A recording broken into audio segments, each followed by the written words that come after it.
Another Housing Bureau's independent checking unit official testifies at Wample Court fire hearing. 2 jailed for laundering $280 million across border. Foreign Minister Wang Yi meets with U.S. delegation ahead of U.S. President Donald Trump's expected Beijing trip.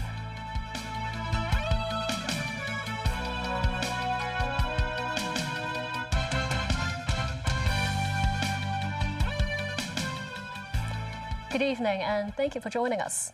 As the independent committee inquiry looking into the fire at Wample Court in Taipo continues its hearing, testifying today was another senior maintenance surveyor from the Housing Bureau's independent checking unit.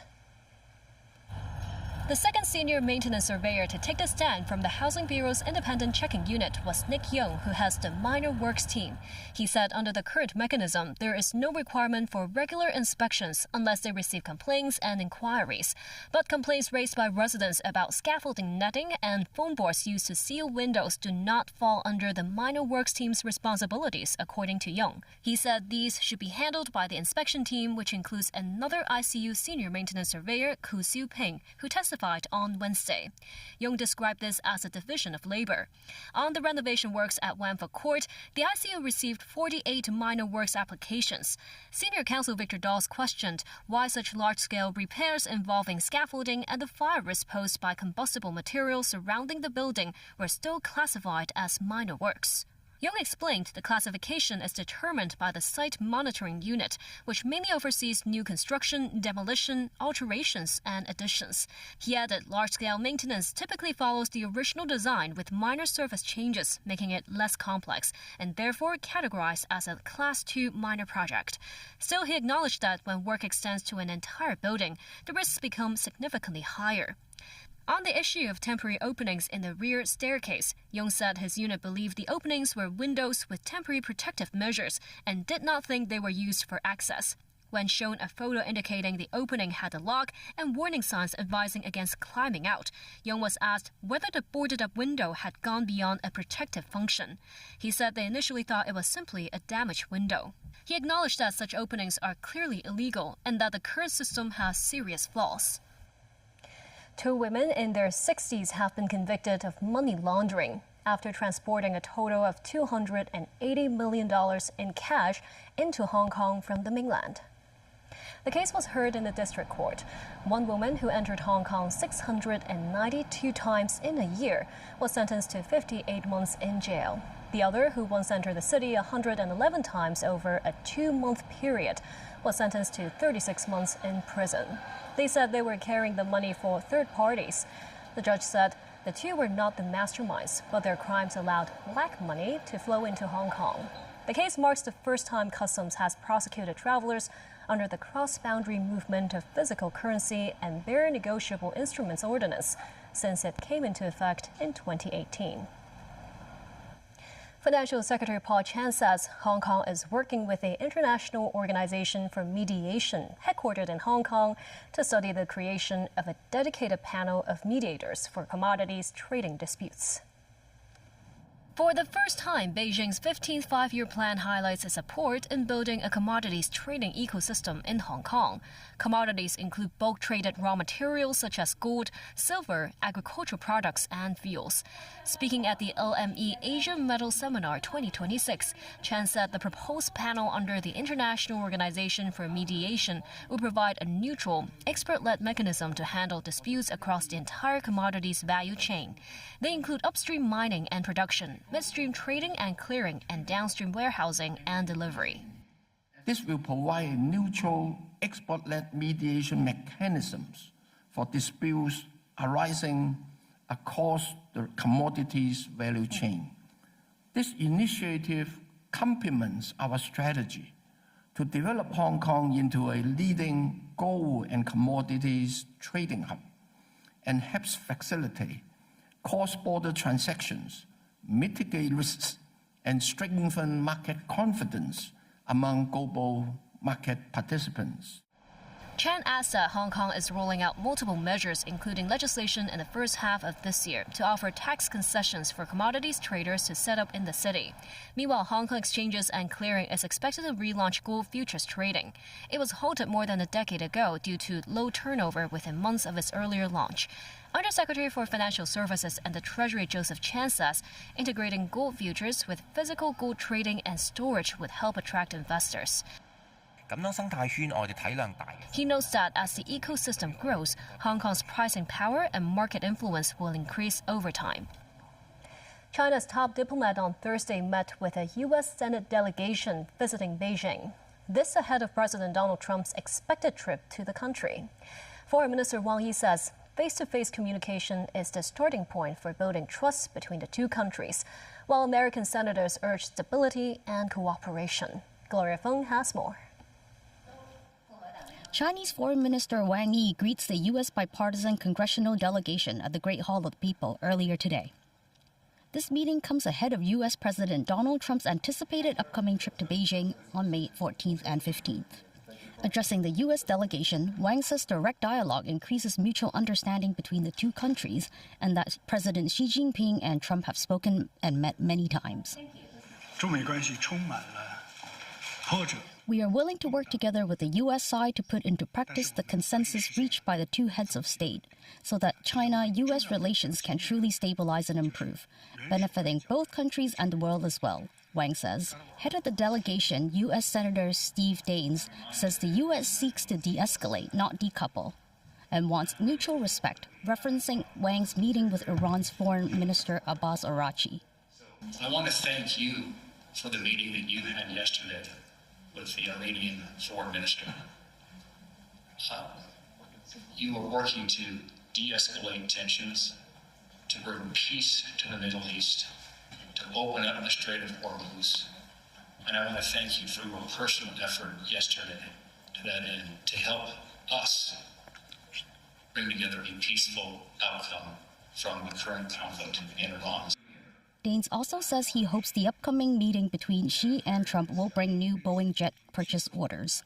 Gloria Feng, TVB News. Two former Chinese defense ministers, Wei Fenghe and Li Shangfu, were sentenced to death with a 2-year reprieve over graft charges.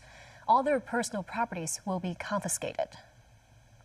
72-year-old Wei Fenghe served as the Minister of National Defense from 2018 to 2023.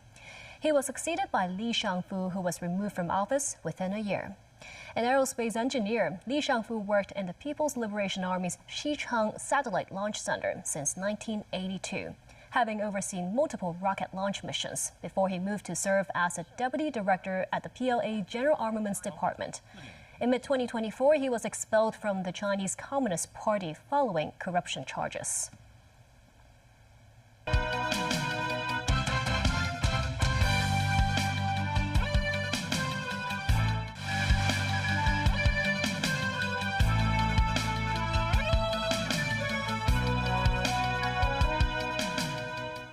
Welcome back. The Venice Biennale has previewed its 61st and most chaotic edition ever, just days after the unprecedented resignation of its jury over the participation of Israel and Russia, which undermined the very structure of the world's oldest contemporary art exhibition. Tracy Furness has more. Veman and Pussy Riot protesters in pink balaclavas with a cross on the back approaching the Russian pavilion at the Venice Biennale. They yell anti-Russian slogans, some yelling Russia's art is blood and others yelling disobey. The anti-Putin feminist groups covered their faces with their balaclavas before rushing the venue in the Giordani exhibition area. Some protesters hold pink flares that let off pink smoke into the air. Some holding blue and yellow smoke flares, the Ukrainian flag colours. Italian police blocked the entrance to the site as the protests effectively blockaded Russia's pavilion for about half an hour. Founding member of Russian punk band Pussy Riot said Russia is waging a hybrid war. Russia wages hybrid war. It's not just tanks and drones, murders and rapes in Ukraine, but also it is culture, art, language, so-called soft power, things that seemingly for some people are not important or not political, but unfortunately for Russia, it's clear that it's a part of their military strategy, and that's the way they try to conquer the West. And you guys just open the doors for me. That's fine. Russia's participation in the first Biennale since 2022 full-scale invasion of Ukraine has cost the contemporary art fair €2 million in European Union funding. The jury that awards the prestigious Golden Lion prizes resigned last week in protest over the participation of Russia and Israel. It had said it would not award prizes to countries under investigation for human rights abuses by the International Criminal Court, effectively isolating Russia and Israel. Tracy Furness, TVB News. Media mogul Ted Turner has died at the age of 87. Founder of CNN, Ted Turner could never be defined by just one role. He was also a philanthropist and conservationist, a yachtsman who won boating's most famous race, and owner of a baseball team that captured the World Series trophy. Tracy Furness has more. Ted Turner transformed an obscure Atlanta television station into the first satellite-based superstation and founded Cable News Network, the first 24-hour all-news TV network. He was also an activist for the environment and donated $1 billion to support the United Nations to tackle climate change and promote sustainability. If we don't do something about it, we're going to die. So it's very important. I like living, and I want everybody else to be alive. And not just us, but the trees and the birds and the animals, they're going to all die too. We don't want to kill all life on Earth. This could be the only place in the universe where life exists. United Nations Secretary-General Antonio Guterres said Turner believed in the United Nations and its purpose at a defining moment, and he invested in that mission. The Secretary-General was deeply saddened to learn of the passing of Ted Turner, a visionary whose conviction, whose generosity, and whose audacious spirit left lasting imprint on the United Nations and our world. Ted Turner believed in the United Nations and its purpose at a defining moment, and he invested in that mission. Ted Turner bet on humanity and in the process helped strengthen the security of his own country and reinforced our common values. Quite simply, Ted Turner was the foundation of the United Nations Foundation. Ted's $1 billion commitment to the UN and subsequent creation of the United Nations changed the nature of philanthropy. Turner was married 3 times and has 5 children with his first 2 wives. His third wife was actress Jane Fonda, who he was married to for 10 years. The brash Southerner owned sports teams and was a champion yacht racer. He was one of America's most extensive landowners, who US President Donald Trump called one of the all-time greats. Turner died surrounded by his family, according to Turner Enterprises, the company that oversees his vast business interests. Tracy Furness, TVB News. An Atlantic cruise ship gripped by the outbreak of hantavirus is headed to Spain's Canary Islands after the evacuation of 2 more patients and another suspected of infection. Once there, all non-Spanish passengers would be repatriated to their home countries if they do not present symptoms of the disease, while the 14 Spaniards on board would be quarantined at a military hospital in Madrid. Danny Zhou has this report.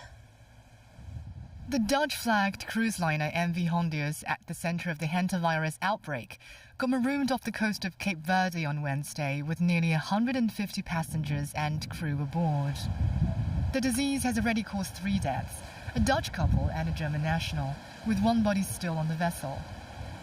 The World Health Organization says 8 individuals are suspected to have contracted the virus. Media footage showed 3 evacuated passengers being removed by health workers in protective gear before they were transported by an air ambulance and a medical flight. The evacuees include a 41-year-old Dutch national, a 65-year-old German national, as well as the ship's 56-year-old British doctor, who the Spanish Health Ministry said had been in serious condition but later improved. 2 of them arrived at Amsterdam's airport Wednesday evening. The cruise ship is expected to dock in Tenerife in Spain's Canary Islands by Saturday, stirring fears that hospitals and health centers would have to be locked down on the archipelago, which relies heavily on tourism. some people are starting to develop. Julia Gallo, a postdoctoral scientist in the viral glycoproteins group at the Pirbright Institute, said the most important thing is not to create panic as the transmission rate for the virus is very low.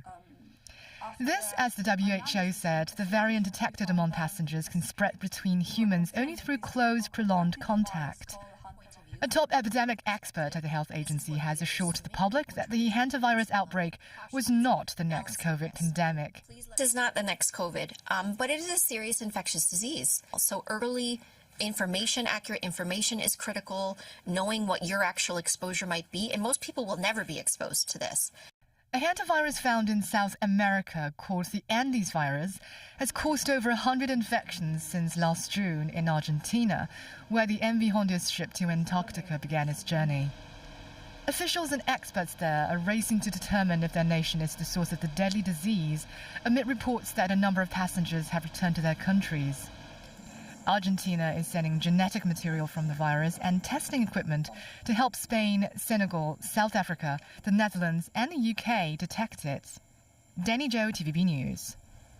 Princess Margaret Hospital has launched a smart health telehealth program that aims to treat patients suffering from inflammatory bowel disease. Timothy Lee has more. Inflammatory bowel disease, otherwise known as IBD, is a chronic and recurring disease with no known cure. The inflammatory condition currently affects around 7,000 Hong Kongers who require regular follow-up visits at the hospital. Some patients often suffer from symptoms including diarrhea and fever, which pose major obstacles to their daily lives. Princess Margaret Hospital had earlier rolled out its Smart Health telehealth program to assist IBD patients. Patients can fill in an IXCHE-Go survey that allows healthcare personnel to determine their present condition and decide whether they require an earlier follow-up visit at the hospital. We designed this program for IBD patients because it is a chronic disease which requires ongoing monitoring and medication treatments. I don't think telehealth is going to replace the traditional clinic type of follow-up, but I think it supplements each other. For more stable patients or younger patients who are familiar with information technology, I think they will benefit from this program. And it allows more flexible follow-up. Health authorities said they expect the telehealth program could help reduce patient follow-up visits by around 34%, as well as detect early recurring symptoms for 14% of them. The hospital authorities said the electronic patient-reported outcome measures, or EPROMs, allow health authorities to collect direct feedback from patients. They could be expanded to cover other chronic diseases as part of the HA's goal to enhance the healthcare system. Timothy Lee, TVB News. St. Francis University will send off its first batch of Bachelor of Nursing degrees applied program graduates on Saturday. Mimosa Ngai reports. This is one of the mock-up hospital wards at St. Francis University. Each bed lies a mannequin used to imitate a real patient, with a single one costing nearly $1 million. These clinical practice teaching equipment are for students of the Bachelor of Nursing degree and its applied degree. Unlike the bachelor's program, which spans over 5 years, the applied course lasts 3.5 years. Introduced in 2022, the applied degree program allows students to become registered nurses upon graduation. And the program will send off its first batch of graduates, 160 of them on Saturday. The university said that the teaching structure of the 3.5-year program differs from the conventional one, as students begin practical work in the final year, which could be more effective. When we actually have this 1,400 hours in a long stretch, they can learn and they can remember those learning in a better way. I think it's a breakthrough in terms of making sure that, it learn with continuity. The faculty said they had received 8,000 applications for the nursing degree for the 2026-27 academic year, but the degree's admission quota is set at 640, with 2/3 of it reserved for DSE students applying through the JUPAS system. Apart from public hospital wards and mannequin patients, the department also incorporates VR elements into their teaching. Students can consolidate their practical skills in this mock-up subdivided unit. The university said that such a teaching setting can allow students to handle difficult situations, including how to take care of patients in narrower confines. Mamos 9, TVB News. And that's the news. Thank you for watching.